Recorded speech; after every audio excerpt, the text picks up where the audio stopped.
ખાલી કરી છે એટલે મૂળ ગતિવિધિઓ ચાલુ થઈ છે અને મુખ્યમંત્રીની 10 દિવસની બીજી વાર સરહદી મુલાકાત છે।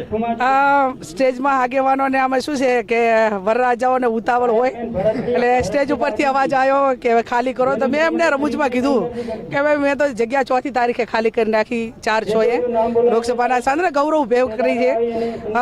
6.5 વાર જેટલો ધારાસભ્યના સમયગાળામાં આ ગામ હોય બીજા ગામોનો હિસાબ પણ આપ્યો। અપેક્ષા રાખીએ ખેલદિલીપૂર્વક ચૂંટણી યોજાય અને નવી પેઢી રાજકારણમાં આવીને પણ કંઈક સમાજ માટે વિચારે અને સારું પરિણામ મેળવે અને સમાજને ઉપયોગી હોય એવા આગેવાનો જાહેર જીવનમાં આવીને એને કોઈ ખર્ચા વગર ચૂંટણી સમાજ લડાવે અને ક્યાંક નાના મોટી મદદ કરે એ પ્રકારની વાત પણ કરી છે। જોઈએ આવનાર સમયની અંદર રાજકીય વિચારધારા અલગ અલગ છે। જે ઉમેદવારો આવશે નક્કી વાવ વિધાનસભાના મતદારોએ કરવાનું છે અને વાવ વિધાનસભાના મતદારો વિચારધારા પ્રમાણે ચૂંટણી એમની રીતે લડશે, અમે અમારી રીતે લડશું અને જનતા જનાદેશનો જે કંઈ જનાદેશ મળે એ માથા ઉપર પાણી માટે